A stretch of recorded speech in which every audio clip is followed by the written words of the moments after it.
All right, YouTube, what is up? I'm back. You guys already saw the title, but before we get into it, I hope you guys are having a blessed day, man. I hope you guys woke up and you were excited to. Hold on, give me just a second. Sorry.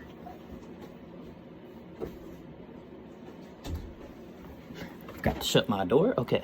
So I hope you guys are having a blessed day, man. I hope you guys woke up feeling loved, feeling blessed, blessed to see another day. You could have not woke up. You have an opportunity to go out there and make your life better, make other people's lives better. Go ahead and get on that. So you guys saw the title. You already know what we're going to be talking about. We're going to be talking about how to start to become more and more progressively the master of your own mind, right? So what does that mean? Before we go ahead and get into it, I have kind of a preface to talk about, and that is a lot of the stuff that I talk about in this video, and a lot of the stuff that I talk about on this channel in general are pretty counterculture, right? It definitely goes, a lot of my ideas and a lot of the philosophies that I hold, they definitely go against what you see in today's society, right?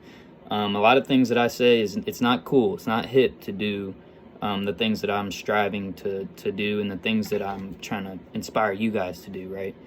And but that doesn't mean that it's not maybe beneficial to you to do these things, right? Just because society, just because it's not mainstream, it's not super popular, it's not super emphasized, doesn't mean that it can't benefit you like massively. And the second thing is a lot of things that I'm going to talk about in this video are very fucking hard to master. Like, it is super duper hard to build self-discipline and to start to become the master of your own mind. And you can never be perfect. You can never do everything exactly the way that you want to do it, because you're a human being and sometimes you're gonna fuck up, and that's always gonna be the case. But don't beat yourself up. As long as you're when you fail, you're looking at that the right way and you're turning that into progress. That's all that matters. So let's go ahead and get right into it. The first point that I got here is you have to realize that you as a human being are kind of split. You're kind of split down the middle, and person A and person B, as I like to think about it, person A is super animalistic, very instinctual, very impulsive, very natural, and he likes to act out of emotion, and he likes to act out of passion, and that is very dangerous, right? If you allow person A to run your life, if you allow yourself to be kind of a slave to person A, that you have to realize how harmful and how dangerous that can be. If you just act on your impulses and act on your emotions and your passions, that's super duper dangerous. You can hurt a lot of people, you can hurt yourself, it can end in a lot of regret and pain and harm. And as human beings, something that's unique to human beings is we have sort of this higher self, a lot of people call it. We have this person B, right? When you think about a dog doesn't have a person B. A dog acts on instinct and natural impulses, and it can't really stop and think, should I lick this piece of shit on the ground? Is that good for my health? Is this something that's gonna benefit me or make my life better or make other people's lives better? They just see the piece of shit and their dumb dog brain is like, hey, let's lick that piece of shit, and they just do it. You know what I mean? And it's funny to think about, but our person A tells us to do stuff like that all the time. Our natural, instinctual, human nature tells us to do dumb shit. It might not tell us to lick some poo on the ground, you know what I mean? But it tells us to do things all the time, and we give into that. And we allow ourselves to do that, and that's very dangerous, right? So you have to realize that you as a human have been gifted with the ability to step back and analyze your person A and say, maybe I should start to take a little bit of control of that and stop doing a lot of the shit that person A wants you to do, right? The problem with that is that's fucking hard. That's really hard to do, right? Because as humans, evolutionarily, like, we have certain mechanisms like anger and sexual desire that are just hardwired. They're built into our brain, right? And they tempt us every day to do shit that person B, like your higher self, knows you shouldn't be doing it, right? You shouldn't be giving into these things, but it's really hard to do that. Person A just naturally is very strong and powerful, right? Person B naturally if you don't work on building that person up, if you don't work on strengthening that person, it's like a little itty bitty little pipsqueak in the back of your mind that's like, hey, maybe we shouldn't do that, and you can just fucking squash person A squashes him like a grape, right? If you're not actively strengthening person B and becoming strong and in your self-discipline, right? So, but what's awesome again as a human is we have the power to do that. We can actively choose to strengthen our person B and just start to work on not being a slave to our natural impulses, because we don't want to do that, because that ends up in a lot of bad shit, right? A lot of the suffering and a lot of the problems that come with living on Earth are related to our tendency to slip into the ways of person A, right? But once you start to build up your person B, you begin to realize that a lot of the problems that come with life, they start to minimize a lot. You're not as anxious, right? You're not as depressed. You don't have a lack of motivation. You're not feeling like a piece of shit because you're constantly giving into things that you know you shouldn't be giving into. So that leads me into my second point, is you have to develop techniques that help to grow your person B, right? So you have to say, hey, you know what? I am going to make an active effort to hold myself accountable, and I'm going to start to recognize when I am slipping into behavior patterns that are just not healthy. They're not beneficial. They're not helping me. They're not helping the people around me. You have to start to recognize when you're in situations where person A could win, right? And it's really, really easy to just let person A win, but you have to decide, and it's hard to do, you have to decide that you are going to start to listen to person B, right? So I'm going to talk about a couple specific examples that person A loves to do, right? And I'm going to talk about some of the things that I do and some of the things that some other people that have sort of taught me about this kind of stuff that they do that has really helped them minimize the temptation that person A gives you all the time, right? So the first one is anger. Anger, it's super duper easy on Earth, right, to get pissed off and then do shit that is harmful when you're angry, right? Acting out of anger, I am of the belief that when you act out of anger, it's bad every single time. There is never ever a good reason, there's never a justification to get really, really angry and then just do whatever that anger leads you to do. That's a terrible idea. Like 99.99% of the time, maybe even 100% of the time.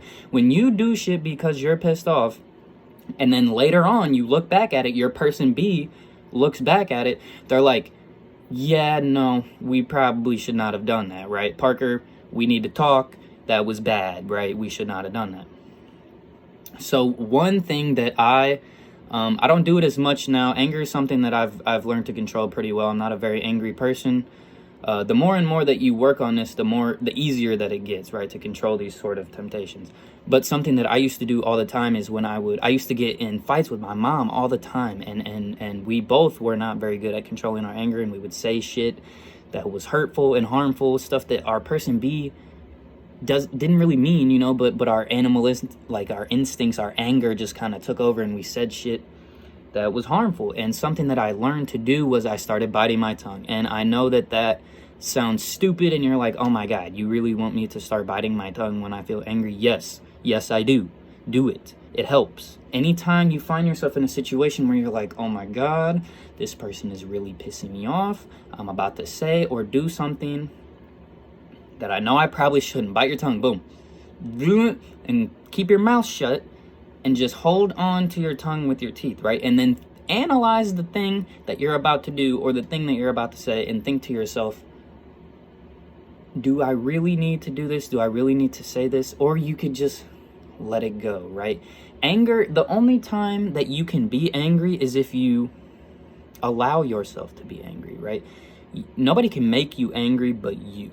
So if something happens, if somebody says something mean and you're like, oh my, like, and it really pisses you off, right? And you just want to clap right back at them, boom, bite your tongue and think to yourself, do I really need to say something angry back? Do I really need to do something angry in response? And the answer, you will find pretty much 100% of the time, is no. You don't need to do that. You can stop, you can wait, you can analyze the situation with reason. Person B is built on reason, right? You can reason your way through the situation, and you can handle it more appropriately with love, with compassion, with forgiveness, with generosity. All of these things are so much more powerful than anger. The problem is you have to actively choose to do those things. If you don't actively choose love and compassion and generosity over anger, the anger will win every single time, because that's naturally what you're designed to do. Fuck that. Don't stop allowing that to control you. Don't be a slave to that. You know what I mean? You got to be the master of your own mind. So the second example, and this is a huge one in today's culture, I think, and so many, especially young people, do not realize how dangerous it is to act on your sexual desires, to act on your sexual impulses, right? And when we live today in a culture that is, not only do so many people, especially young people, have like iPhones and access to the internet where there is free pornography at any time, which is extremely dangerous. But we also live in a culture that it almost promotes, it sort of promotes sexual openness, just hooking up left and right and giving out your sexual energy and disrespecting yourself. Really, that's what you're doing all the time, especially with pornography. And whenever you are faced with you have to remind yourself, whenever you're faced with a sexual temptation or a sexual desire, you have to remind yourself how sacred your sexual energy is. You gotta remind yourself how special you are, right? You need to be saving that. You need to be saving that for somebody who deserves it. You need to be giving it to somebody who cares about you, somebody who is also saving that same energy for you. That's a very, I feel like in our culture, and it sounds ridiculous, like I said earlier, in the eyes of our society, in the eyes of our culture, the idea of sexual energy being something that is sacred and it is deeply connected to your heart and your soul and who you are, that's like the most phony, ridiculous, soft sounding shit ever, right, in the eyes of the culture. But the truth is, think about how many times you've acted on your sexual desires or your sexual impulses, and then your person B looks back on it and you're like, that, you know what, I feel bad about that. I feel like maybe I shouldn't have done that. You kind of degraded yourself you kind of disrespected yourself by giving into that, right? You have to remind yourself how special that is, and you can't just be giving that out. You can't just be disrespecting yourself like that. And another huge one, the third one here that I'm going to talk about that person A loves to be, is selfish, right? We have selfish desires and that's just a part of evolution, right? Evolutionarily, we are designed to act in our own self-interest regardless of who it harms, so that we could survive, right? We could survive and then reproduce. Keeps the species going to act selfishly in a certain way.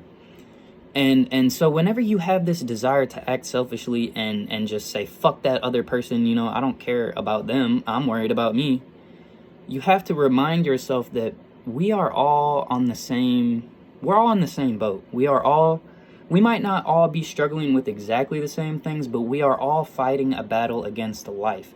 We are all constantly struggling with the same sort of shit, basically.